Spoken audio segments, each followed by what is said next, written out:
Welcome in to week 12 of the college football season, which means welcome into the Merrifield Sportsbook Show, minus, of course, Mr. Merrifield himself, currently on a plane back from Atlanta, covering the Michigan State Spartans Champions Classic loss. Big shock there to Kansas on Tuesday night. Of course, J Walsh is here. Jay DeCoster is here. We can all show up because we don't have prior commitments to school because we already did that. But we're going to open up with that Champions Classic, even though it's technically a college football show. It was announced yesterday that it was extended until 2028, which, of course, then leads to Twitter becoming its usual very calming self with fan bases, be getting into arguments about things, about names, and about, who should actually be included. First of all, before we even get into this, I didn't even ask how you guys are doing. So, J Walsh, how are you doing this week going into week 12 after another lock week loss? Thank you for bringing that up. I had almost forgotten that yet another one of my locks didn't hit, and I really don't know where we go from here. It's not like I'm going like 0-5 every week. I pretty much go either 2-3 or 3-2 every single week. It's just I lose my lock every single week, and I honestly have no idea what's going on. I don't really know what to do. Still trying to figure out how to use this power for good. So still working on that. Hopefully we can get it turned around. But maybe I am the new curse. So who knows? Well, your new curse didn't help on Saturday night when I asked for you out of nowhere to lock the Winnipeg Blue Bombers -3.5. And they go out and win by like 20 or something like that. So that was really nice. Great use of your powers there, Jay Walsh. Yes, I think we've discovered that my powers only apply to college football. So, yeah, probably. And then Jay, you are also coming off a lock loss. So is Matt, who's not here. The only person to win their lock last week was myself. Shout out the UConn Huskies. I believe it was like a 14-point fourth quarter comeback against a very bad UAB team. But hey, we got to do what we got to do. So, Jay, how are you doing tonight? I'm great. Not a good week again. And not a good week of Bears football. So that's how my weekend was. Get to watch some horrendous Bears football, losing 19-3 to the god awful New England Patriots. I mean, what are we doing? Why being a Bears fan is just hell on earth. I tell you, it's hell. So that was my weekend, losing to Drake May and that Patriots team. So, Jay, it could be worse, honestly. You could root for the Cleveland Browns, who have $280 million guaranteed locked up in a quarterback who can't play football, period. So, I mean, it could be worse. Are you referring to future Saskatchewan Rough Rider starting quarterback Deshaun Watson by chance? No, he's not going to Saskatchewan. He should be banished to like Edmonton. Like, get him to the most northern point of Canada and just banish him there. Have him start his own CFL team in like the Yukon. I was just going to say, do the Northwest Territories have a CFL team yet? Just send him up there no matter what. That's where Shane Waldron's going, to the CFL. Is he going to be the head coach of the Yukon Territories, Deshaun Watson's? My God. I mean, if you have him as a coach, God bless you, because that guy's the whole coaching staff is just something else. I tell you, it's something, man. It's a lot of fun, Hey, it could really be worse. But we'll get back into that Champions Classic talk really quick. I know we all kind of have somewhat varying opinions here about me. We'll just say the whole if you want to call it a tournament, even though it's not in general. So Jay, we'll just start with you on this one. Like it kind of, for me at least, I personally think it should have ended next year, with next year being the last year. I feel like it's kind of run its course. It started as a tournament with like 4 major brands with like 4 major head coaches, and now 2 of them aren't even there. Like, I mean, the replacements are good, but they're not the guy. And then the other 2, I mean, they're probably following suit. Like, by the time we get to the end of this extension in 2028, kind of feel like the other 2 won't be there. Like, it just has that feeling. So I just kind of want to get your thoughts overall on the whole thing. If you like that it was extended, if you don't, just I'll give you the floor from there.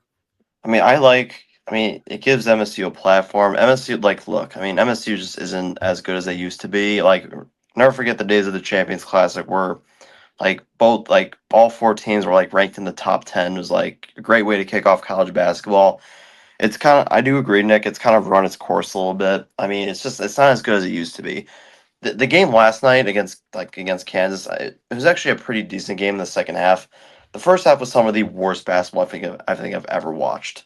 The Duke game was actually solid. We got to watch future first round pick Cooper Flag play. I mean, he's a star in college basketball. I think the sport desperately needs. But yeah, I don't know if it should be disbanded, but I think there should be more teams added. I don't know how that would work, but I do agree. You're the resident UConn fan here. UConn needs to be added because it's the tournament of blue bloods, and UConn is a blue blood. MSU's. I mean, we're not going to get into a lot of college basketball discussion. I would think MSU's sort of a blue blood, but UConn is definitely one of them.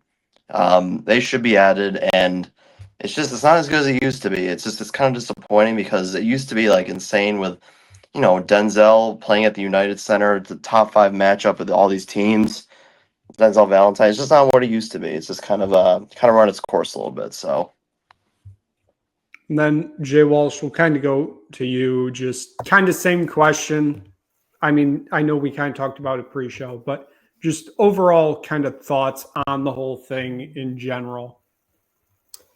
So I am very much pro Champions Classic. Not just because I think MSU belongs there, which you can say what you want about MSU's record in the Champions Classic and the fact that they haven't won a national championship in 25 years, but they compete, and pretty much every game that is played in this Champions Classic, bar a couple, is a pretty competitive game. And what you're looking for in big events like this, involving 4 of the biggest brands in the sport, because you could talk about how, UConn is earning blue blood status, MSU isn't quite there. MSU is still one of the big brands in college basketball. So you have 4 of the biggest brands in the sport all playing in an event together.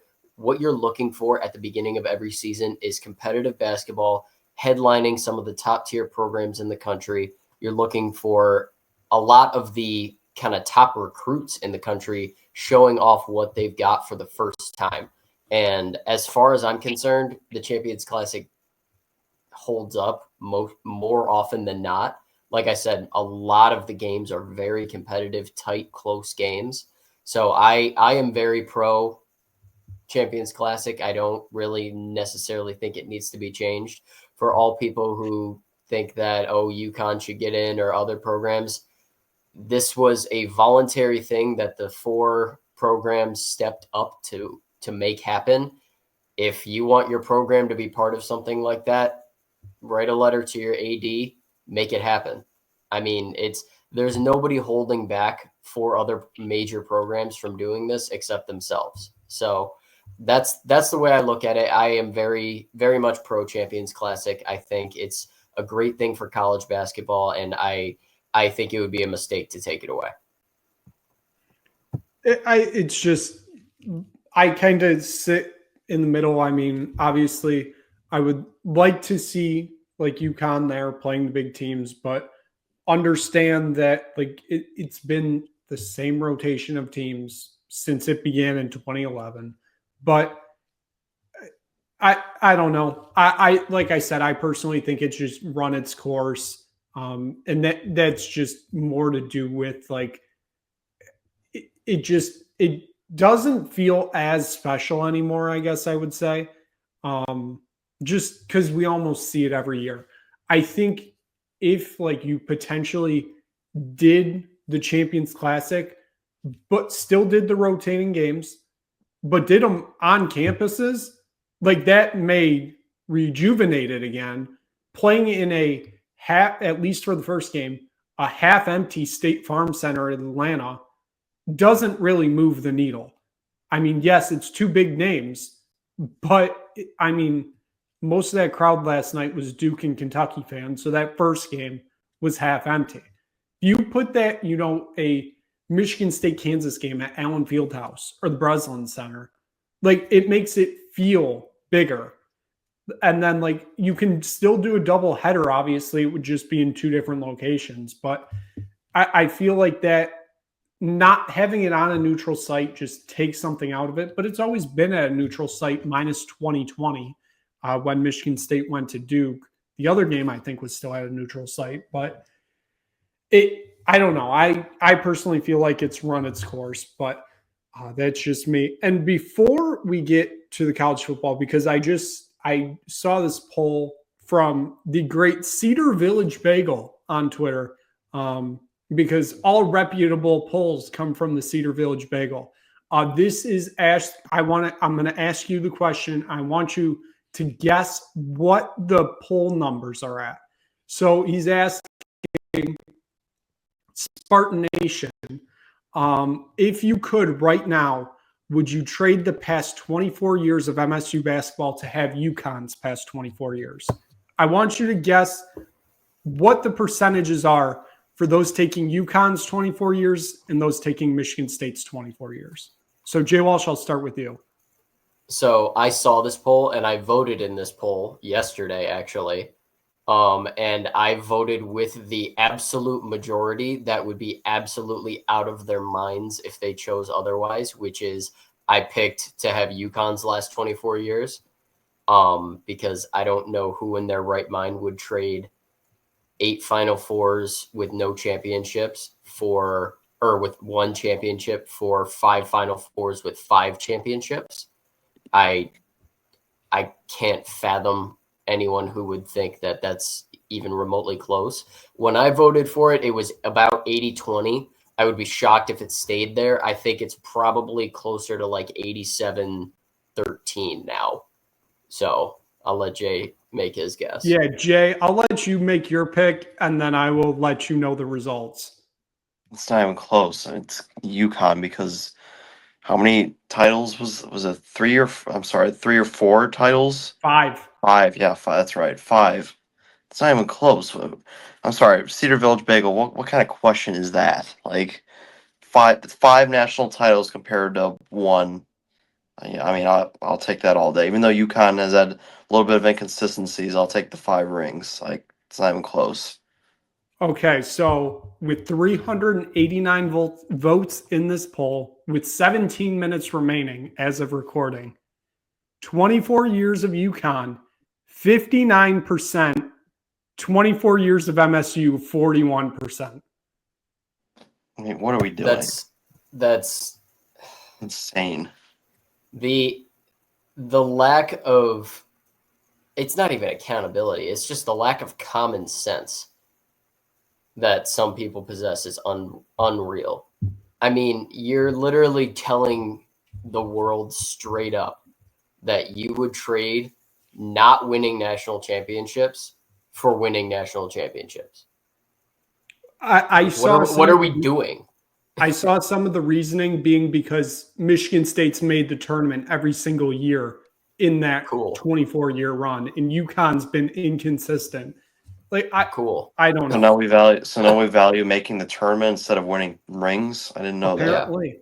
Apparently, Oh, with whoop-de-doo. MSU has made its 25th consecutive tournament appearance, even though we've been knocked out of the first round in like at least 15 of them. Meanwhile, UConn has won every single Final Four that they've ever been in. That's not true, J Walsh. I wish You're it right. was. You're right. They lost the one. That's right. To MSU out of all Yes. teams. So That's right. So sorry. 5 out of 6. My fault. yes. Meanwhile, MSU's out here batting like 100 in Final Fours. No, sorry, 2. Yeah. Yep. Jesus. So with that little detour on the college basketball route, we'll get back into the college football. I'm going to hand it over to J Walsh because it is time for the Week 12 rankings of the J Walsh rankings. All right. This was a bit of a tough rankings to get into, although it kind of wasn't because there really wasn't a whole lot of movement, but there were some tough picks to make. So without further ado, let's get into it. Starting at number 15, making a reappearance in the J Walsh rankings, we have Ole Miss coming off a huge win against Georgia. Honestly, I've been an Ole Miss hater all year. Got to give them respect. That was a good quality win. Coming in at number 14, we have Army. 13, we have Alabama, kind of quietly gaining traction, climbing back up the pole.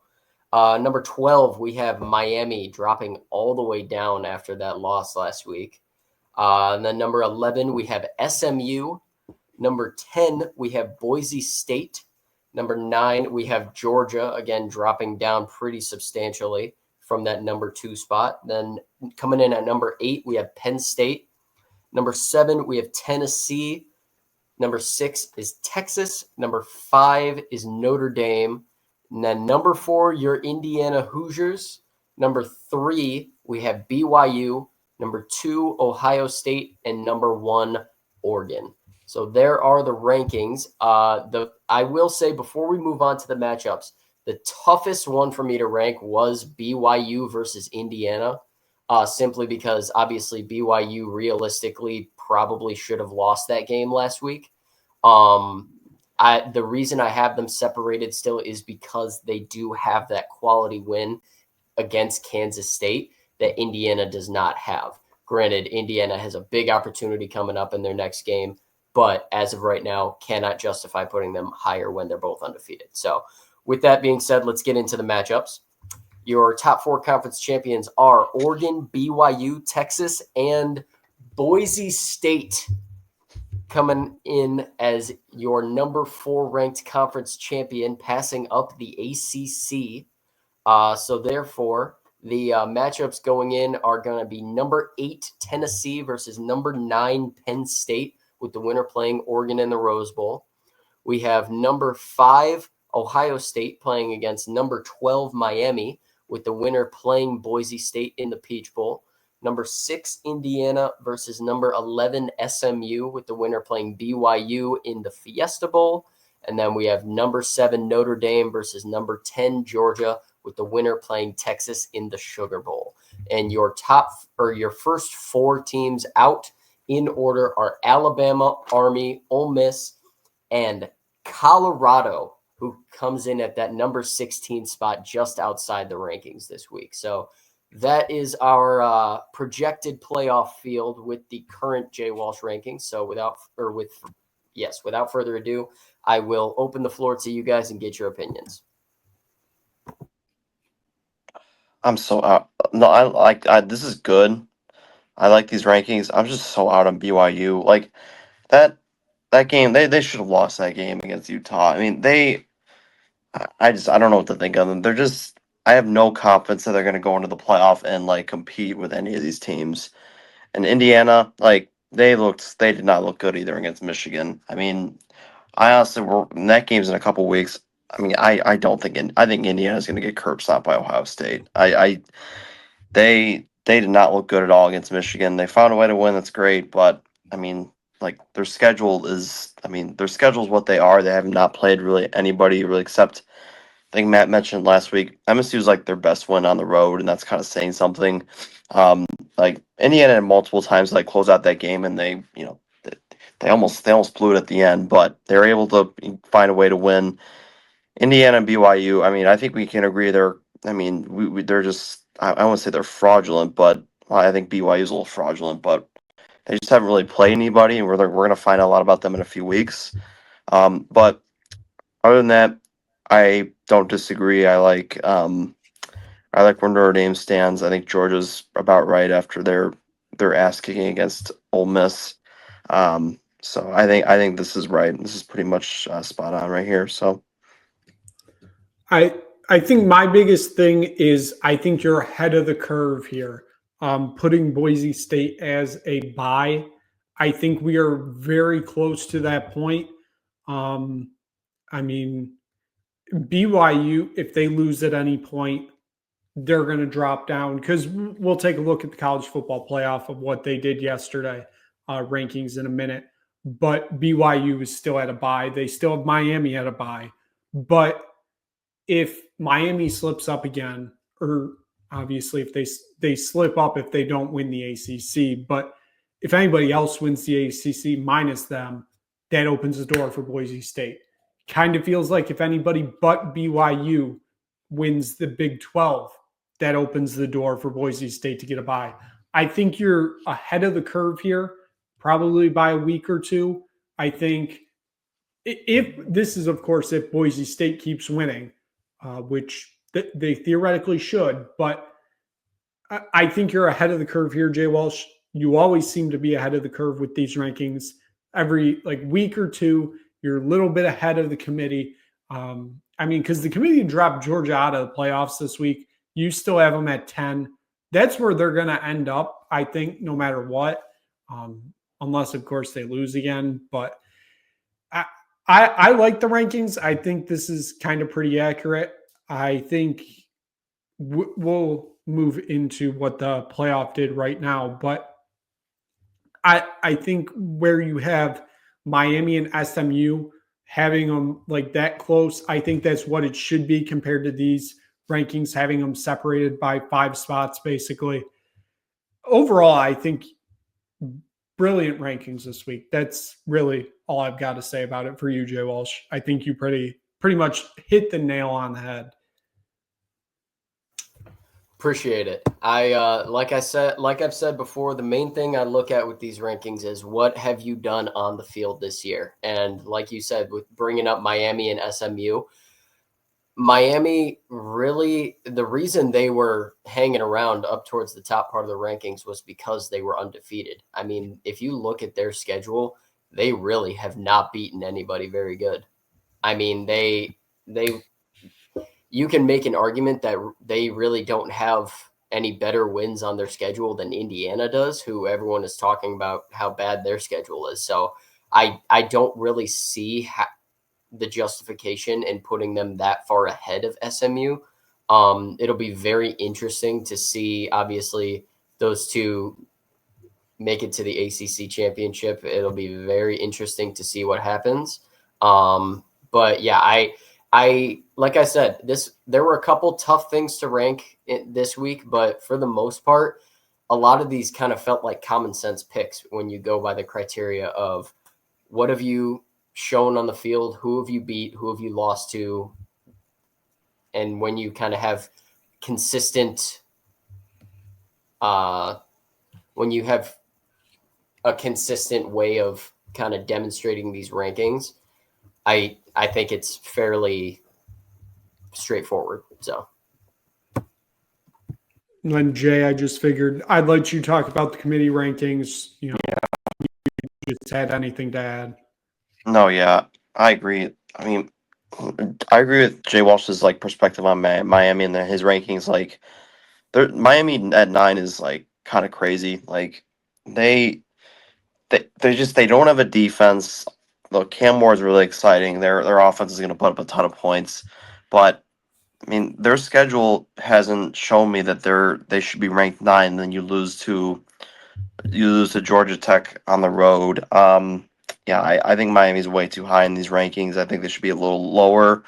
Other than that, I mean, look, Indiana at 5. I mean, look, they're undefeated, but still a little too high in my opinion. BYU a little too high in my opinion. Other than that, I mean, I think I think the committee, I mean, with Georgia, it's kind of surprising that they're, dropped out, but I think Georgia will be fine because I think Georgia's beating, we're going to talk about that game. I think they're beating Tennessee this weekend pretty handily, so they'll be fine. Other than that, I don't really have that much of a problem with these rankings, so. Yeah, I mean, I think we pretty much covered it there. So we will leave, of course, the ranking talk again until next week, and we will get into some football. Let's talk about those Michigan State Spartans. They are traveling down to Champaign on Saturday. 47.5 is the over-under. Illinois is a 2.5-point favorite in this one. Obviously, coming off a bye week after that just brutal loss to Indiana. It feels like that bye week was very much needed. Jay, we'll start with you. Coming off a bye week before they played Iowa, I should say. They came out against Iowa, looked really good, got a win. You think we see something similar in this one?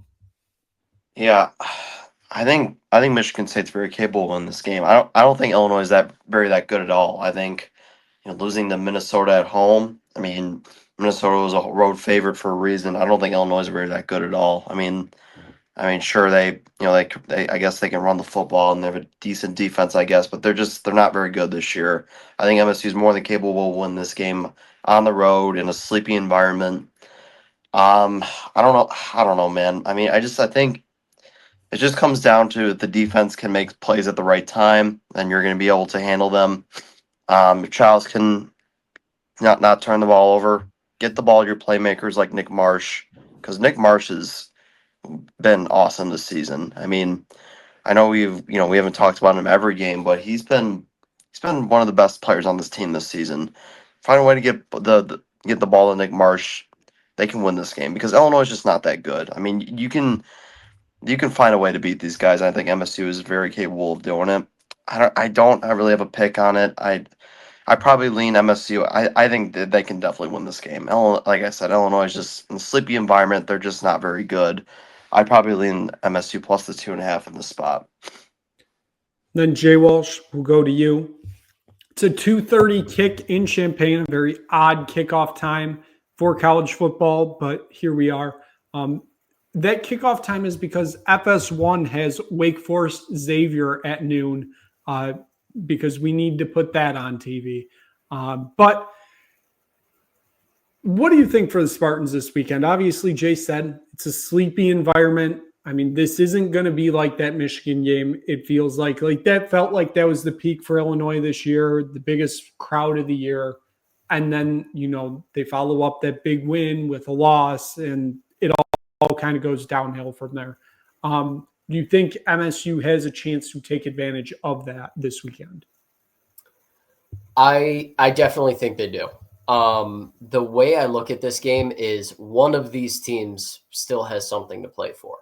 I mean, Illinois is when they had 2 losses and they were getting ready for that Michigan game, they theoretically speaking were not completely knocked out of the college football playoff picture at that point. I mean, if they finished 10-2 on the season, they were going to be in the thick of that discussion. So they had a lot to play for in that game. With 3 losses, they're out of it. There's no shot a 3-loss Illinois team is getting into the college football playoff.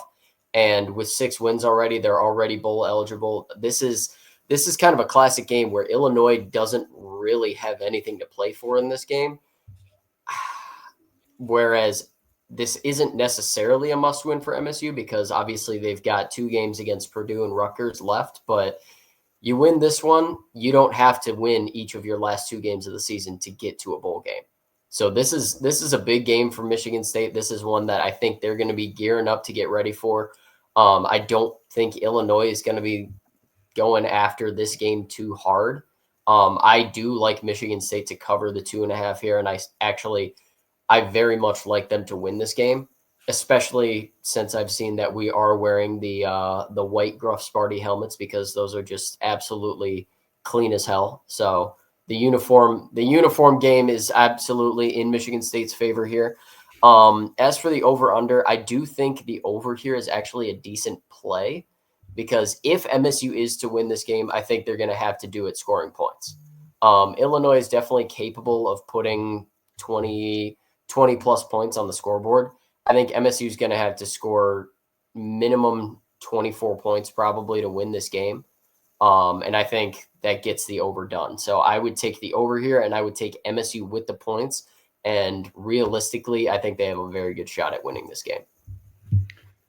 For me personally, I'm hoping that this is like the Iowa game, like I mentioned, coming off a bye week, and they look complete. That's all I'm asking for this week, is to look complete. I don't care if you lose, as long as you look complete and like you lose a close game, like I'll be fine with it. It's when you're making stupid mistakes, it feels like every drive, is when it all goes downhill from there. A complete game is all I ask for. Feel like if we get a complete game, that very much favors the Michigan State Spartans. So I'm putting my belief in that, believing Michigan State finds a way to win this weekend. J Walsh, all I got to say, I know you like Michigan State just outright. Just don't lock them. If you don't lock them, they will win. That's the only way this can work. I can confirm they are not my lock of the week this week. So I'm not that stupid. Well, there we go. Michigan State might be winning this weekend because it's not a lock. That is great news for Spartan Nation. Let's move on to the second and last game we have here on the docket to preview. It is Georgia, Tennessee. Georgia is, I feel like I typed that wrong. It says 2.5. I'm pretty sure it was 10.5 because that sounds more right. They are a 10.5 point favorite at home. The over-under is 47.5. I know that one is correct. J Walsh, we'll start with you. Big question going into this week. Well, Georgia's coming off a loss, so that's a big question from them. But for Tennessee, Nico Iamaleava might be out with a concussion. He's obviously questionable as of now, but that very much will change the way Tennessee plays this game is if he is not playing in this one. 100%. I mean, realistically, I think regardless of whether he's playing or not, I think this game for Tennessee needs to be a game that they focus on the ground. I mean, they are a very good team at running the ball. I mean, they're the top SEC. They're tops in the SEC in rushing yards per game. They need to stick with the ground and pound, wear down that Georgia defense that honestly is, while it's still a good defense, it's much more vulnerable than it has been in years past, as we've seen other teams take advantage of it. This is a really hard game to pick because very realistically, Tennessee probably should win this game. They probably should. But Georgia's backs are fully against the wall here. I mean, they cannot afford another loss. If they lose another game, they are pretty much completely out of the college football playoff. And at Georgia, I would say realistically, I think Georgia wins the game, but Tennessee covers. But I do think this is a game that Georgia could just come out and make a statement and just absolutely thump Tennessee in this game. So as of right now, I would take Tennessee with the points, but Georgia to win. In terms of the over-under, I think the over is a good play here, even though Tennessee has a very good defense. I think if Georgia comes ready to play, they're gonna put up some points in this game. And Tennessee, we know, is very capable of doing the same. So I think the over and Tennessee with the points here are the plays, but I do think Georgia wins this game. And then Jay, this does also kind of feel like it is an elimination game for both teams because I highly doubt the committee. Well, I'm not putting anything past the committee, but I see very unlikely a 3-loss SEC team makes the playoffs. But Georgia's coming off a loss. They need to get things figured out like quick. There's not much time left in the season. Like you cannot afford to lose this game. Yeah, I agree. No, yeah, I mean, look, this is a game for both teams.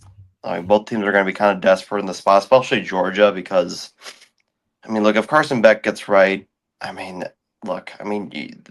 Georgia should win this game. It's a night game at Sanford Stadium. That there's a reason why this line is 10.5.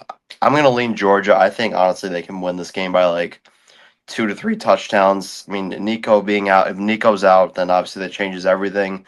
I agree with J Walsh. If you're Tennessee, you gotta lean with the ground. You gotta lean with the ground game here, because that's one of their strengths on this team.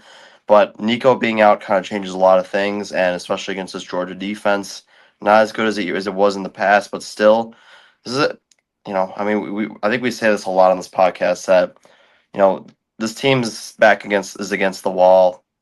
Kirby Smart. If there's a coach that has his team back against the wall and prepares for a game like this, to be Kirby Smart, and I think there'll be posters on at their facility saying, this is what the media thinks about you. They don't like you this week, and they don't respect you. They don't want you in the college football playoff, and they're gonna be ready to play. So I'm taking Georgia in this game because I think Tennessee's offense is honestly they have just gone down off a cliff over the last month. So I will lean with Georgia. I think this is a game that obviously they have to win, but it's at home. I will lean with Georgia in the spot minus the 10.5. I agree with both of you. I think with J Walsh, with your point, whether Nico plays or not, this needs to be a ground game for Tennessee. Slowing or just milking that clock to give Georgia, only so many possessions. Like you got to find a way to do that in this game. Because Georgia, Carson Beck hasn't looked good. They can still score, though. They can still score a lot. And I feel like for Tennessee, that's the only way you're going to win this game is if you make this a run game. I personally don't see that happening because Georgia, like Jay said, Kirby's going to have so much propaganda put up over the locker room all week that, after coming off that loss, I see no way Georgia loses this game. Given that I said that, Georgia is going to lose this game because I said there's no way they're going to. But I think they kind of easily cover here too, especially if Nico isn't playing. The 10.5 number could see Georgia winning by 2 scores, and you're already there at 4. So I think Georgia wins this game kind of convincingly. But given that it's a night game at Sanford Stadium, I'm not believing in the Vols at all in this one. I'm sorry, I just can't. So, given that, we will move into our committee picks. Hands up, I forgot to do the standings this week, so we'll just again. That's on me. Just completely didn't cross my mind today. We're doing great. Yeah. Again, this has happened, I think, 2 of the last 3 weeks, and both of them were when Matt wasn't here. I guess that just shows when the actual namesake of the show isn't here. I guess things just truly fall apart. So I'm just basing this off last week's. So we're going to go in reverse order again. So that means J Walsh, we're starting with you. So J Walsh, just let's get after it here. All right. Well, I said this at the beginning. I feel like I go 2 and 3 basically every week. Hopefully we can buck that trend, and hopefully, for the love of God, we can get a lock. So without further ado, I will start off my parlay this week with a nod to Mr. Nick Burt. and I will go with the Hawaii Rainbow Warriors -2.5 at Utah State. They're going up against a bad Utah State team. They're 2-7 on the season. They really are not a very good team. I understand that Hawaii, obviously, traveling to Utah it's a tough commute. But if any team is used to the travel, it is Hawaii. So I am going with the Rainbow Warriors here -2.5. I think this could easily be a game that they win by a field goal, and that gets you a cover. So my next pick. Anyone who is familiar with the J Walsh parlays dating back to last year knows that the James Madison Dukes hold a very special place in my heart. I went through a run of, I believe it was 8 weeks in a row. I picked the Dukes to cover last year, and they hit every single week. So I am. When we're looking down and out and we're hoping for a comeback, go back to the tried and true. I am going with the Dukes -2.5 at Old Dominion. Granted, the Dukes have not been the electric team that they were last year, but they're still a capable team. Old Dominion is okay, but not great. I am rolling with the Dukes. Again, kind of same thing. You win by a field goal, you get the cover in this game. I'm rolling with the Dukes in this one. My third matchup, I am going to Morgantown, and I am taking West Virginia +2.5 against Baylor. Both of these teams have been very up and down throughout this season. Both have been kind of mid-level Big 12 teams. I think the travel is a big part of this. West Virginia is a very tough place to play. Morgantown it's usually an electric atmosphere, and both of these teams are right up against it in terms of getting to bowl eligibility. So I think this is kind of a big spot, and I think that home crowd is going to push West Virginia over the top. So I am taking the Mountaineers +2.5 here. I am going with Kansas State -8.5 against Arizona State for my next pick. Going to the Little Apple. Kansas State is a solid team this year. They're not great, but they are a very solid team. Kind of in that second tier Big 12 team. Arizona State has also been kind of very up and down this year, but I think playing at Kansas State, I think, is a big part here. Obviously, you never like to see an 8.5 line because if you win by a touchdown, you don't get that cover. But I do think Kansas State is very capable of winning this game by 2 scores. So I'm rolling with the Wildcats here. And my final pick, it is my lock of the week. It's moment of silence here. But we will go with BYU -2.5 against Kansas at home. I cannot fathom why this line is only 2.5. I mean, this is at BYU. This is a horrendous Kansas team. For the life of me, I really don't get it, which means I'm probably going to end up losing. And I'm going to be sick to my stomach if I cost BYU their perfect season, but I'm rolling with the Cougars here, -2.5 at home. I think they get the job done versus a bad Kansas team. So I am rolling with the Cougars, and that is my parlay for the week. All right. Congrats to Boise State. They will now have a bye in the playoffs with BYU losing this weekend. So, Jay, we move on to you. Let's hear the parlay. All right. Well, I mean, J Walsh. I mean, honestly, I hope this lock hits because I want BYU to just be out of our lives because they're so fraudulent, and I'm sick of them. I'm gonna be honest with you.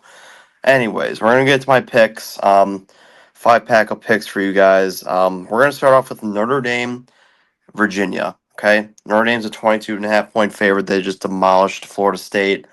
Virginia's a little feisty. I get that. I know they beat. I mean, Pittsburgh's not very good. I'm going to be honest. So, I mean, Virginia's decent, but I'm going to take Notre Dame minus the 22.5. Notre Dame has just been absolutely rolling teams. Very good defense. They put that loss to NIU in the rearview mirror because they're just absolutely rolling teams. Elite defense. I will take them minus the 22.5, and that is going to be my lock. Okay. We're going to go Marshall versus Coastal Carolina. We're going to go Sunbelt action again. You guys love your Sunbelt picks from me. Marshall is actually playing some solid football. They destroyed Southern Miss last week. It was like 38-3 or something like that. They were an 8.5-point favorite at home against Coastal Carolina. I will lay the 8.5 points with Marshall in that spot. Give me the green. Give me the mean green in that spot. Is that how you say? Is that the mean green or is that North Texas? Thundering That's Herd. North Texas. Thundering Thundering Herd. Herd. I don't even know my Sun Belt. So, anyways, I will take We are Marshall in that Marshall. spot. Yes, we are Marshall. Shout out Randy Moss. So we're gonna go to Georgia, Tennessee. We talked about this earlier. I like Georgia minus the 10.5 at home at night against Tennessee. Might not even have Nico I. So I will lay the 10.5 with Georgia there. We're gonna go to SMU versus Boston College. Okay, SMU's been playing pretty good football this year. They're in contention for that college football playoff spot. They're playing a Boston College team at home that just lost Thomas Castellanos for the year. He just transferred out, so he is gone. I will lay the 18.5 with SMU. So Boston College is kind of in shambles right now, so I will lay the 18.5 with SMU. And then we're going to go to Charlotte versus South Florida. Charlotte is getting 3.5 at home against a pretty decent South Florida team, but Charlotte's pretty decent this year. I like Charlotte to keep it close and even win this game at home and at a home spot, so I will take Charlotte plus the 3.5. Those are my 5 picks. Got to get back on the lock. We got to get back on to winning these locks as well. My locks have not been doing well this year, so we need it pretty bad. Okay, Jay, 2 things before we move on to Matt's picks. First, the Castellanos thing. The fact that his final game with BC had Tom Brenneman on the call. I mean, I saw that. that's incredible. It's amazing. It's absolutely incredible how the world works sometimes. And then second of all, your Sun Belt pick, Marshall. I may not have been paying attention, but are they at home this weekend? I believe they are. Honestly, I did not look at that. Let's see. Are they at home? My apologies. This is great podcasting right here. Yes, they are at home. That's what I thought. They are at home. Way to call him out on his bullshit, Nick. No, because I know tomorrow's date. Tomorrow's the anniversary of the plane crash. So that means it's Memorial Weekend at Marshall. They never lose that game. Like that's locked territory right there.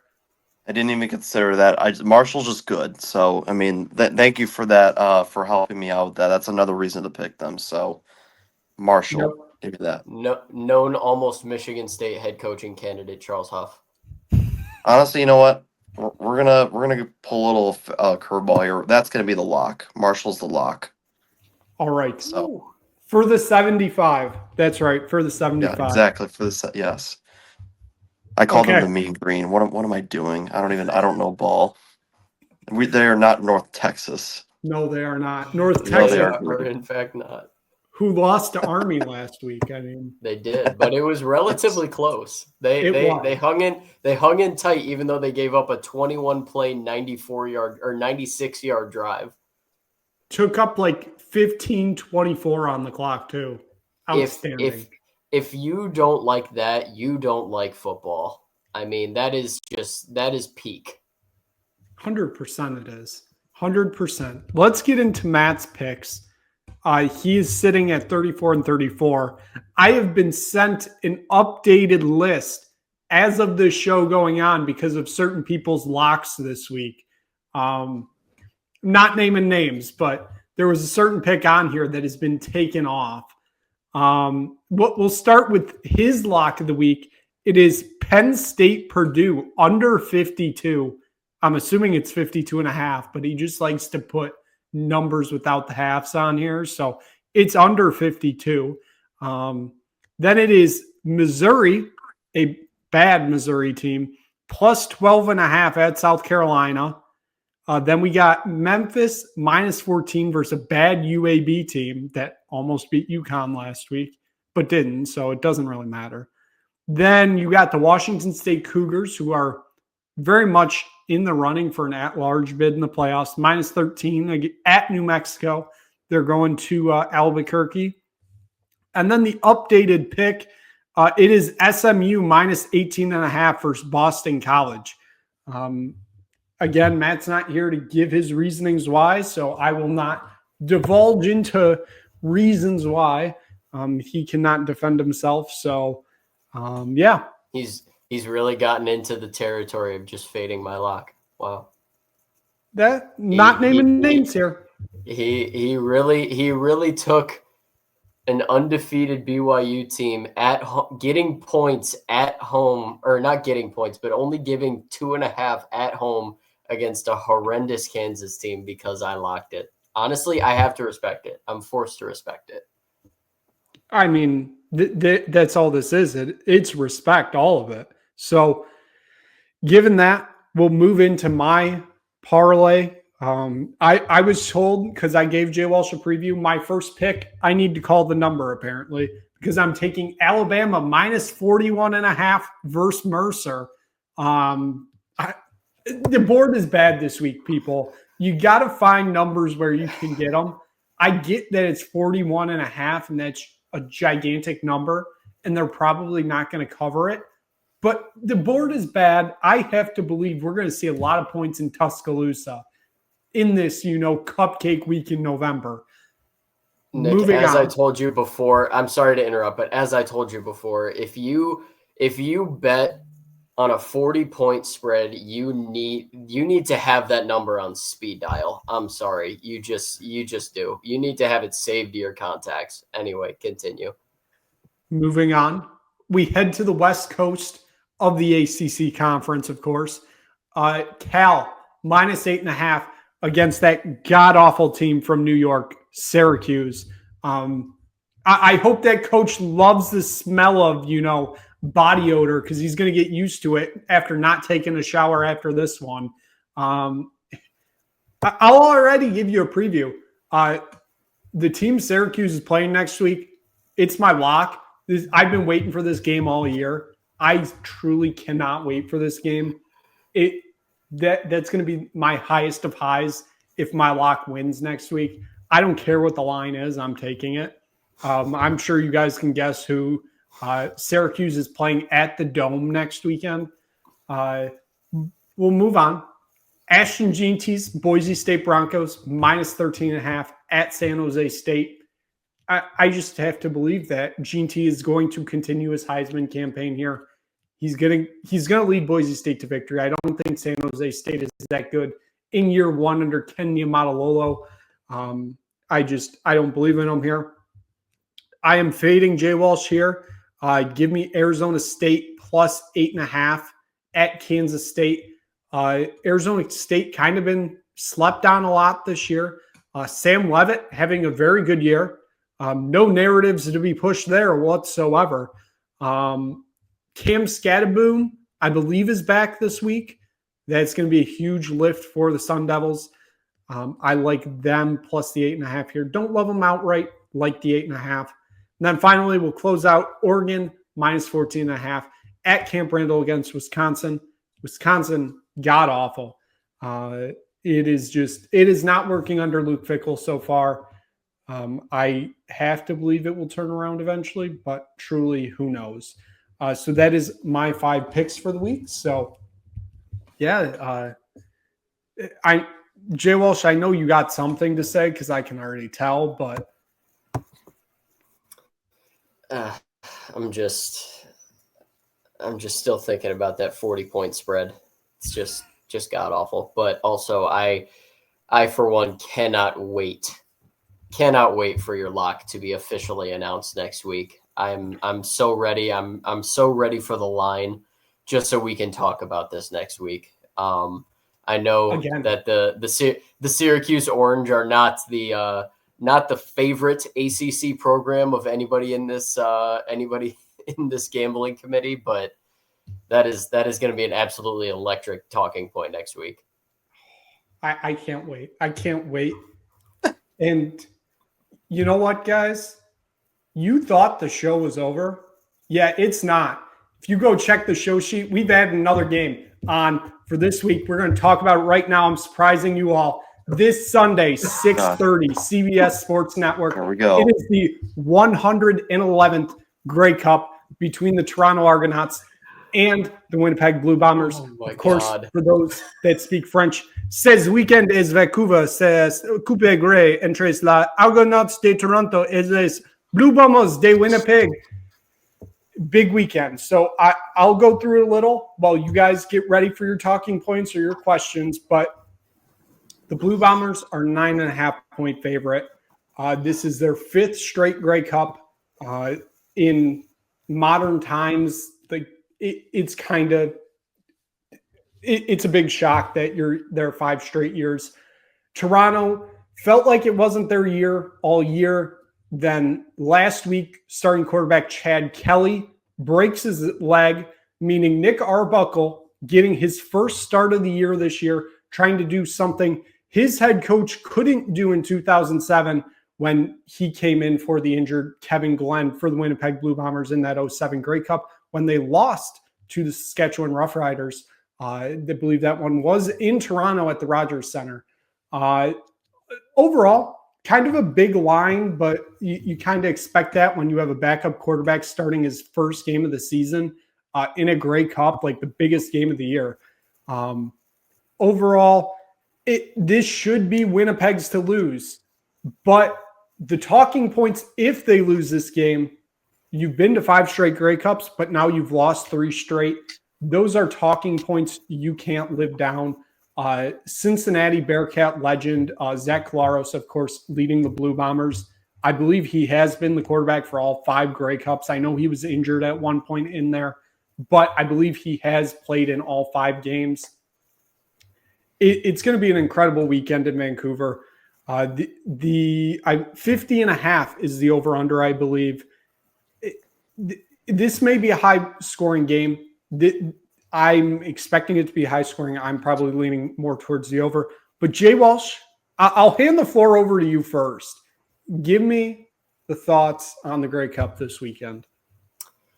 So this matchup is one that you don't get to see very often in terms of this is the top offense in the CFL versus the top defense in the CFL. Granted, the top defense is kind of by a wider margin.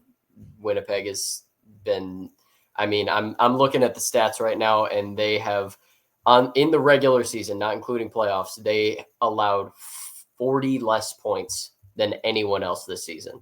So, they are by far and away the best defense in the CFL. Usually in matchups where it's the best offense versus the best defense, you tend to lean with the best defense, and especially when the best offense is now without their starting quarterback. I think Winnipeg rolls through this game. I think 9.5 is still somehow a low line. Obviously in a championship game like this, it's hard to set a massive line, but when one team is without their starting quarterback going up against the best defense in the league, I really don't see a way for Toronto to win this game, and I don't even necessarily see a way for them to cover. I think Winnipeg wins this by a fairly substantial margin. I would probably go with the under here just because I think this could be a game that easily ends up in the kind of 20 to 30 range for Winnipeg and kind of in that 10 to 17 range for Toronto. So I do think the under ends up hitting here, but I think Winnipeg minus the 9.5 is a very responsible pick here. Jay, before I get to you, I want to give you a quick stat.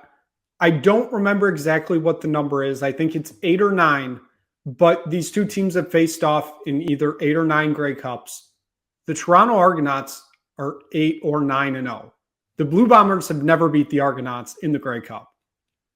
Is this the year that changes, given everything that has happened with the past week, with obviously Chad Kelly breaking his leg, not playing in this game, and the Argonauts, I should say, starting a backup quarterback in the biggest game of the season?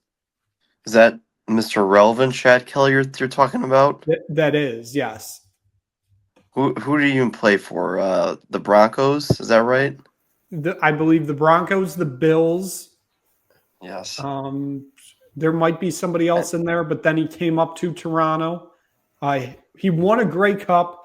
He was the MVP of the 2021 Grey Cup when they played the Blue Bombers in Regina.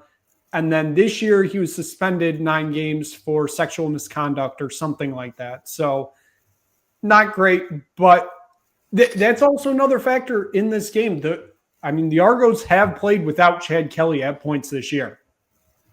Yeah, I mean, legend, Grey Cup legend Chad Kelly will be missing this game.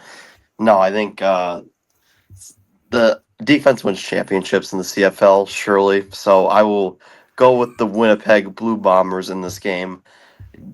Defense versus offense, number one defense versus number one offense. We love to see it in the CFL, but defense wins championships. I still believe that. So I will lean with the Winnipeg Blue Bombers. And you know what? You got to take the over, man. You know, this could get high scoring with with this team. You know, we'll see what happens, but there could be some pick sixes here or there.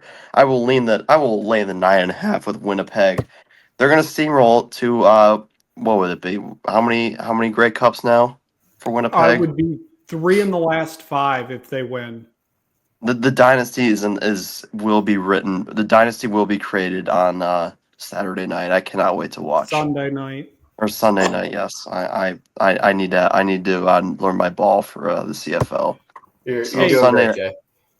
Hey, all good. Hey, who would rather? I mean, what would you rather watch on Sunday night? Bengals, Chargers, or Blue Bombers, Argos? I mean, there truly is no real comparison here. It's an easy decision for me. Exactly. I'm watching a championship. I'm watching a championship game rather than a sleepy middle. I mean, honestly, kind of mid NFL game. Like, I'll take the CFL, man. Let's go. That's right. I mean, this league, it's just so big. Obviously, the Riders are not here. That is quite sad. Last week, not fun. We already got into that in the beginning of the show. But next year is the year. They're in Winnipeg next year. The Grey Cup's in Winnipeg. God, to win it on Winnipeg's home field, that would just be outstanding. But I'm not going to complain because I want to win it anywhere. So I'm not. Shea Patterson will lead you to victory. He may not even be there next year. So we'll see. You're right. Sorry, Deshaun Watson. Yes. Yeah. With Shane Waldron as the offensive coordinator. Absolute cinema. Absolute cinema. I will be there to watch. Give Shane Waldron prime Deshaun Watson. Oh, they're gonna light the CFL on fire. Matt Eberflus on the opposing sideline, it's gonna be great. Well, hopefully these rumors for next year come true that they're gonna bring a CFL game to Windsor. Like, I don't know where they would play it because there's nowhere whatsoever to play in Windsor, but I'm sure the CFL can figure it out. No matter who's playing on there, I will 1000% be there. I don't care if it's like the Blue Bombers and the Red Blacks. There will be a Riders report after that game. It's just going to happen. So I hope the CFL comes to Windsor next year. For all those CFL, higher ups that are watching this, after watching the Riders report, or not the Riders, the State of the Rough Riders, I should say, that is also here on the Nick Bird Sports Network, hearing my pitch for commissioner, hey, let's move this Windsor thing forward a little. Let's get a game here. Preferably, let's send the Rough Riders. That'd be nice. Nice Riders report meetup in Windsor. That would be great. But given that, I'm not going to surprise you with any other games. So we will wrap it up this week here on the Merrifield Sportsbook Show. Thank you so much for watching.